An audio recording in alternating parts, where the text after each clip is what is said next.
Welcome to Boise Song Talk. I'm James Coberly Smith. Give me just a second, set this guitar down if you would, please. Thank you. Songs. What we're going to be doing on Boise Song Talk is we're going to be speaking with a number of the great local songwriters about how they write their songs. Now, they're all great live performers, and I encourage you to go out and see their live shows. However, we will not be emphasizing performance here. Instead, we'll be speaking with them about how they write their songs. Now, let's go over and meet tonight's special guest, Ned Evett. Good to see you, my friend. King Thank you so James. much for coming. Nice to see you as well. All right, my friend. Now, normally, I don't throw a person's website out right at the beginning, but I'm going to say this. People should go check www.nedevett.com. We may put the graphic up later in the show. The reason is that website, what you have on there is so cool because it takes us over to the Guitar World links where you have these instructional things on how to play some of this really cool stuff you do. And it's really a real bonus stuff, in addition to all the other cool stuff on your website. The thing I always have thought about you, Ned, because I've had the pleasure of seeing you in so many different circumstances, electric, acoustic, big stage, little stage, is, to me, the bigger the show, the more people are watching you, the better you play. You rise to the occasion like a veteran because you've toured all around the world. You're a really a veteran guy, and that, when I see that, that really tells me that. You just like, wow, here he is. Now, you have a song on the Boise 150 CD. You have many albums out. They're all excellent. Your most recent one, Treehouse, produced by Adrian Belew, a brilliant impressionist guitarist himself. And Adrian Belew, by the way, was a member of King Crimson. He worked with Frank Zappa, David Bowie, Talking Heads, just to name a few. So I suspect he loved to have the opportunity to play with you. I mean, that had to be cool for him to produce your album. Joe Satriani, some people may have heard of him. He just refers to you as a monster player. This is Joe Satriani. Joe Satriani? Yes. Everyone's nodding. Refers to Ned as a monster player. USA Today. Pretty good sized publication. It says, Ned Evett is the perfectly sane and vastly entertaining master of the fretless glass neck guitar. So let's go straight to this glass neck guitar because this is a really unique thing. Tell me about how this happened for you. How'd you get into this? Well, this is you mentioned Adrian Belew, for example. Yeah. I got the idea to play fretless guitar, well, from Adrian, who got the idea from Frank Zappa. Frank gave Adrian a fretless guitar produced by the acoustic company. They used to make the bass amps. Oh, yeah. They made a production fretless guitar. They made about 100 of them. They could not sell any of them. Really? So this fretless guitar sat in the window of the Ventura Guitar Center in California for like 3 or 4 years, and every day Frank would walk in, pass it, and go, it's gathering more dust today. So this is a fretless guitar. One day Frank said, give me that fretless guitar in the window. He took it home. He played it himself on a few records. Then he gave it to Adrian Belew, and Adrian joined his band. And Adrian sort of did his own take on it. He played it on a couple of tracks with the Talking Heads and in King Crimson. And when I was a kid, I saw Adrian with King Crimson on MTV when MTV used to show complete live concerts from beginning to end on Saturday nights. And I saw him play it on one song, and I went, well, that's amazing. So I said, but I kept expecting him to bring it back out, and he never did, just that one song. So I thought to myself, what if you built an entire style around that guitar that I just saw? And that's what I've kind of done with my whole career, is base a base a style around an instrument that was kind of misunderstood. It's a difficult instrument to play. I bet. It's like it's like playing a violin sort of without a bow. Yeah. And I got into doing the glass because I kept wearing out the wooden fingerboards that I had. You'd wear out your fingerboards? I would wear them out. They would get pitted out, and then they would start to buzz. Oh, and a friend of mine in San Francisco, this is like in the mid-'90s, he was a guitar builder and also a glass worker. So he would cut glass for like Bay Area homes and install the glass, So I got the idea for, how about a glass fingerboard? And he said, that'd be easy. And unlike wood, glass is easy. You just take a glass cutter, zip, zip, it's cut, it's done. Bevel the edges so you don't slice your fingers in two. And then it glues on. And this is the original piece of glass that he cut for me that I glued on with this stuff that's called mirror mastic. It's like a mirror glue.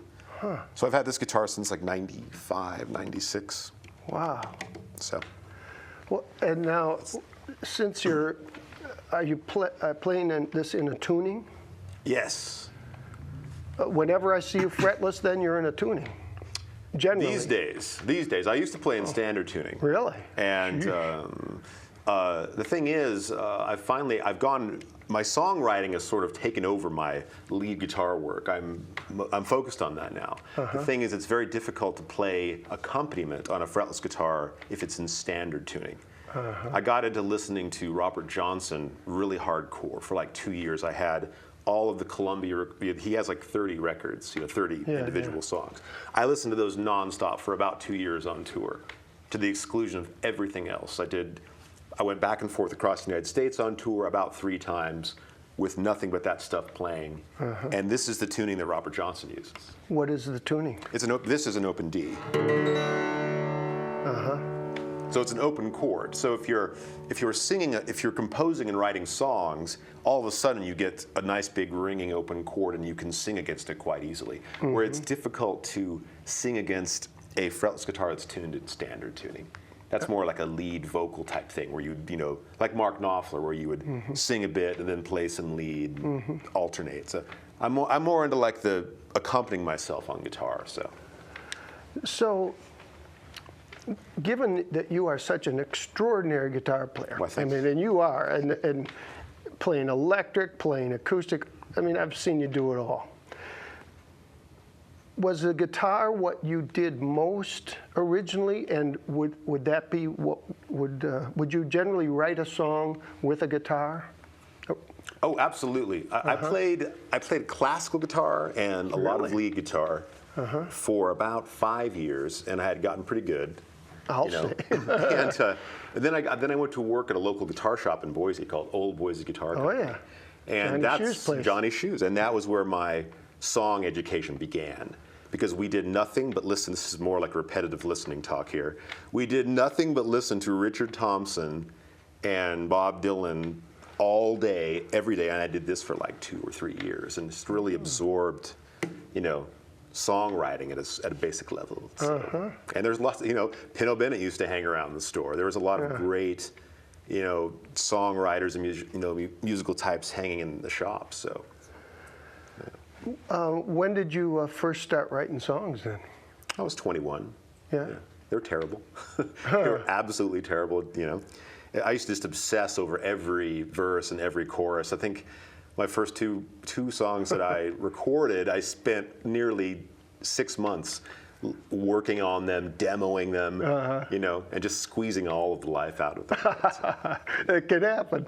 Yeah, certainly. So I started writing songs about 5 years after I started playing guitar. Well, you feel like giving us one of those songs on this magic guitar of yours here? Sure. Let's hear one of these Ned Evett. And by the way, again, nedevett.com. People go check that out. Well, why don't we play a song about this guitar? I was like, story songs are great. And if you can write a song about the guitar that you're playing, then it sort of draws people in because they go, oh, wow. So he's singing about the thing on stage. It's kind of like writing a song for your ventriloquist dummy if you were a ventriloquist. So the name of this song is called Golden Gate. And I play this song upside down, which means instead of this way, you play with your hand this way. It makes it easier to do some of the things I'm doing. Golden Gate, Golden Gate. Ooh,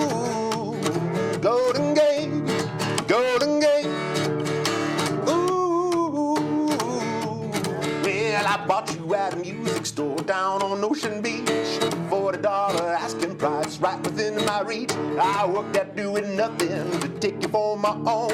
Couldn't wait to finally get you home. Golden Gate, Golden Gate. Ooh, Golden Gate, Golden Gate. Ooh, I took you down to Robbie's house and put you on the deck. Asked about a piece of glass to put upon your neck. He cut you up with style and grace and quickly made the switch. Funny how the missing isn't missed. Golden Gate, Golden Gate. Ooh, Golden Gate, Golden Gate. Ooh, one more time.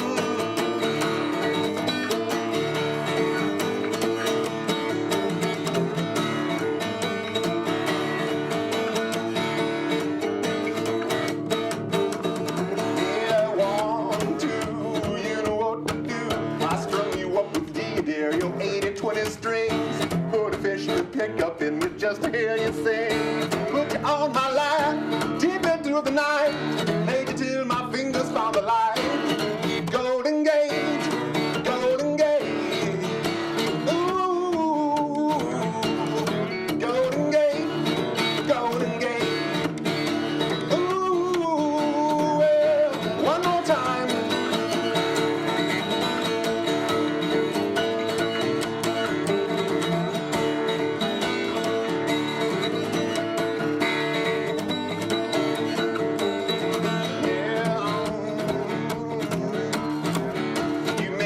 Neglected every now and then. I left you in my storage space for months and years on end. Everything was changed when I reset your neck. Baby, baby, how could I forget? How could I forget? Golden Gate, Golden Gate. Ooh, Golden Gate, Golden Gate. Ooh, well, one more time.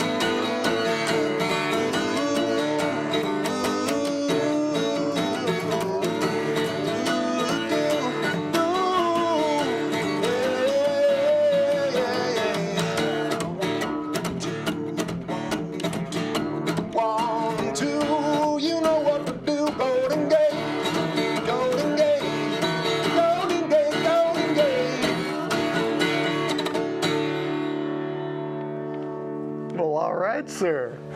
So your guitar's name is Golden Gate? Yes. All right. Jeez. Don't worry, I'll name you someday. Don't worry. It's all gonna be all right. It's gonna be all right. I'm getting a lot of backlash over here now. Thanks a lot, pal. Yeah, anytime. See, that is rocking. A lot of your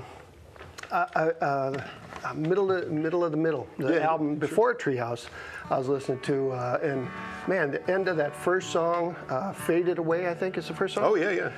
The electric guitar playing, I called it a blizzard of guitars. It's just because, see, we can't really do justice to all that here. We're going to be talking more about songwriting, but wow, that's why people should go check out your stuff because, it's just spectacular work on those albums. Well, I appreciate that, James. You know, it's like I like big records. The problem that I would get into with producing records before, I would write 10 songs. Yeah.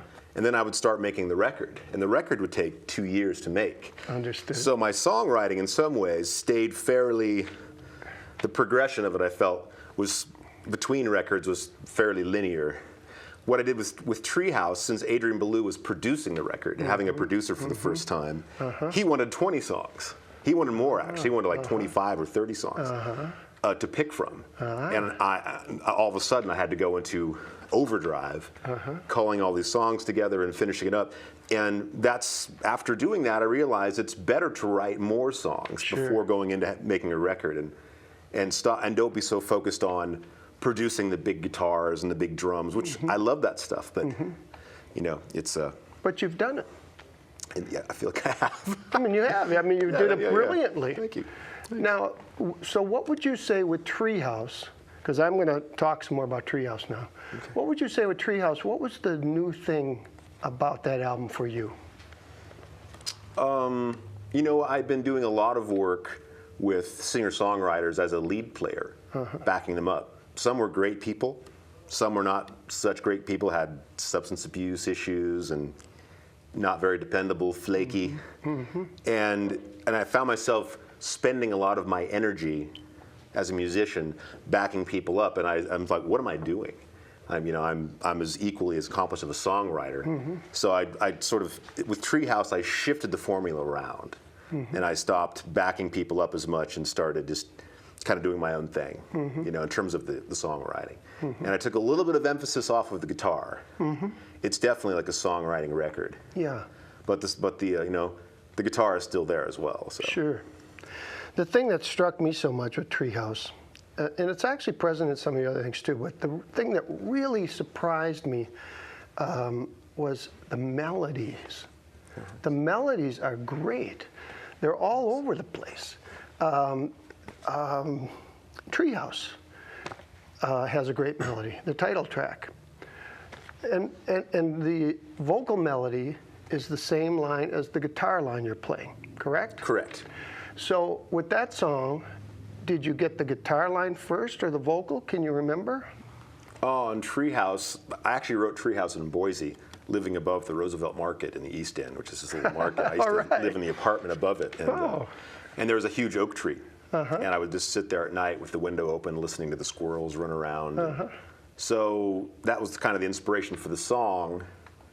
And I don't remember. That's chicken and the egg. I don't remember which came first. Okay. But, I was just curious. But they are very tightly linked. Yeah. And there's a number of moments on Treehouse when the guitar is, it's definitely one of those records where the guitar is backing up the melody. Yes. Where in my other records, I think in some ways it was that relationship is not as direct. So I felt the same when I listened. As I said, I like them both ways, but melody is what really surprised me. Take a song like Bend Me. Well, sure. No, I'm not saying you have to play. No. You can. You're going to play whatever you want to play. I don't ever. I know. I love that song. I love. But the thing about Bend Me is there are spectacular melodies in that, in both the verse and the chorus. Can you remember when you were making that song up?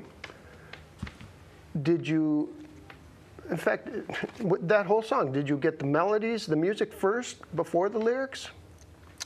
Well, I have to say, in my process, it generally all comes out at about the same time. Is that right? Same Okay. clip. Although each song is kind of a step forward. "Bend Me" was the first song that I wrote in the Robert Johnson tuning. In that.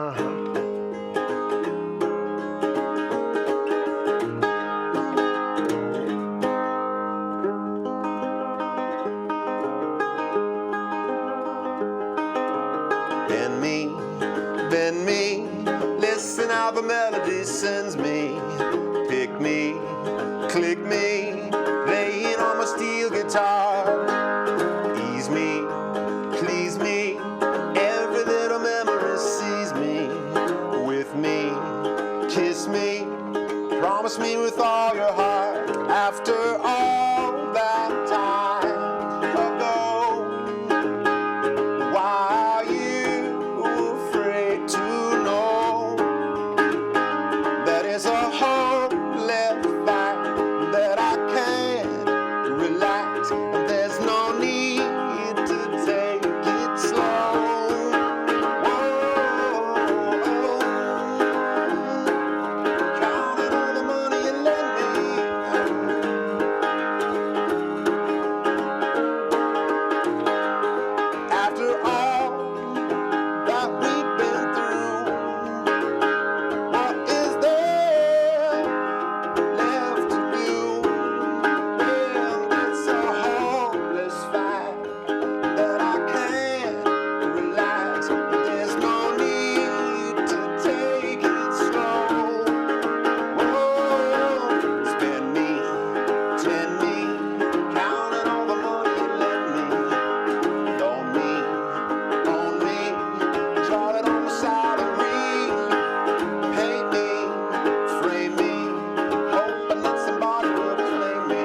I mean, when you go, I mean, the verse is, and then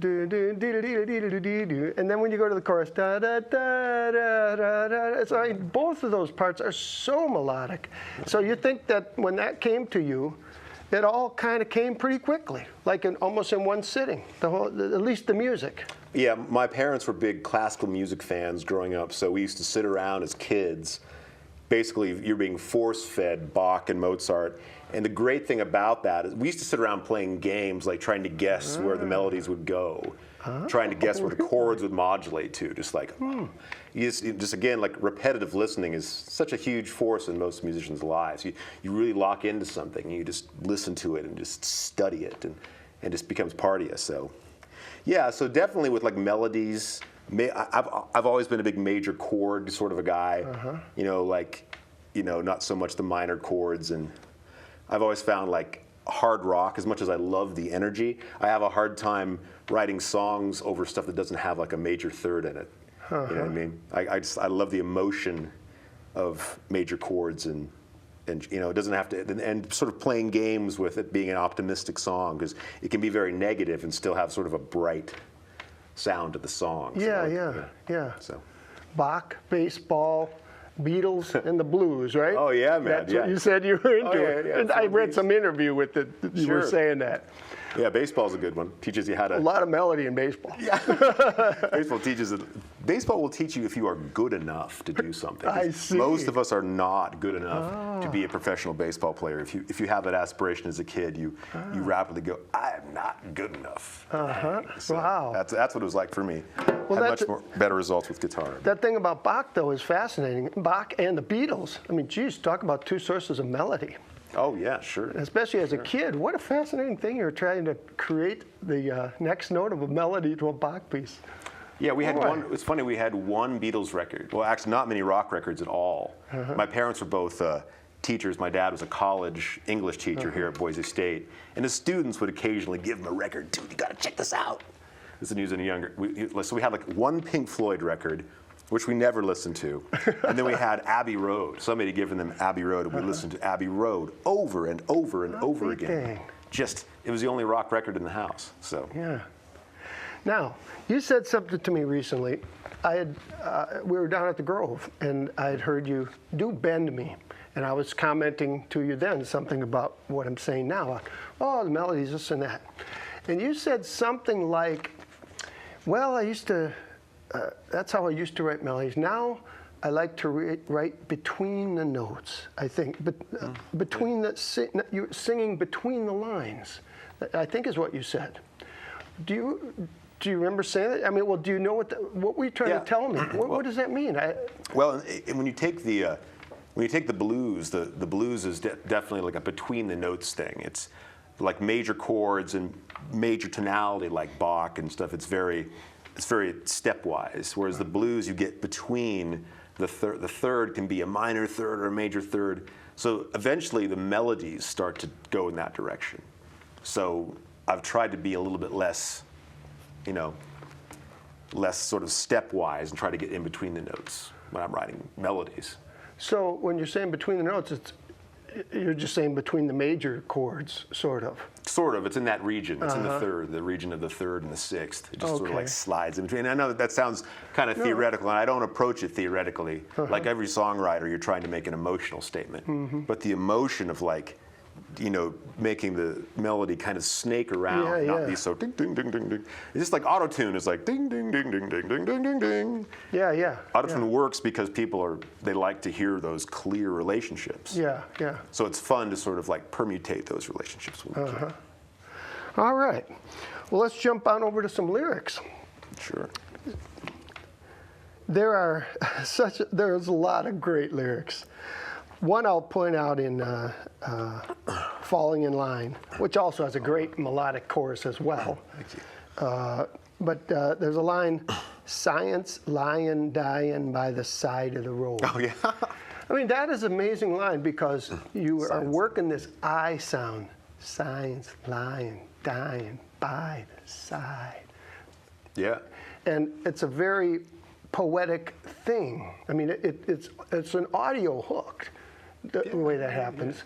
And Some people write like that or throw it in sometime. When I heard it, it really caught my ear, but what was extra special was that it also was meaningful. Sometimes it wasn't just a word game. I'm making it sound like it was, science lying dying by the side of the road. I mean, there was some heft to it. So how did well, that's a wild line. How would a line like that come to you? Well, I have to say, being a big fan of the Beatles, John Lennon famously would write lyrics that he was playing around with the media, like glass onion, look into a glass onion. It's like, my lyrics don't mean anything. And there was a comment on, they're just sounds, just words. And I always appreciated that, but as I've gotten along in my songwriting, I like stuff that has, meaning. It can be metaphorical meaning, but, I like it when it has an internal structure and it works. Science lying dying by the side of the road just means, it's sometimes like when faith becomes, when faith was a sort of ruling body of the world, it sometimes squished reason, with a pretty heavy boot. So we're winding toward the show end already. I'm going to quickly touch on this amazing. No, this is a talk show, buddy. This amazing song, Mars River Delta 2128. Yeah, I'd love to talk about that. And it's so wild because here you got outer space stuff, you got lyrics, and yet you have this line, 10 men came looking for me and 1 man walked away. So you have all these cool lyrics about, being on Mars, but then you tie it to like an old Western. Yeah, man, yeah. 10 men came working me, 1 man walk away. Yeah. That's very cool. Thank you very much. I call that future folk, and I've been writing a bunch of new tunes. Folk. Yeah, it's excellent. just like it sort of began to bore me hearing, especially living in Nashville. You'd have a lot of Americana bands would all be writing about the Johnstown flood and the influenza epidemic of 1917. I'm just like, and just wearing the clothes and the whole thing. It was just like, it just began to be kind of a cliche. So I thought, well, why don't we set, songs in the future? So Mars River Delta is kind of that. So. Well, why don't you play us something to take us out here, my friend? Ned Evett, thank you so much for coming, my friend. Thank you very much. Appreciate it. Mars River Delta 2128. 10 men came looking for me and 1 man walked away. Well, I've been working on the mountain, mining for the nickel steel, saltpeter and molybdenum, 30 miles of rubber seal. On line with my lover, she's coming up to me someday. 10 men came looking for me, 1 man walked away. Yeah, the Interplanetary Money Fund doesn't like a man to be living by the skills of the father's trade, doesn't like a man like me. They send the men to break and bind, poke and put behind all the metal coming up for free. Easy in the Martian gravity,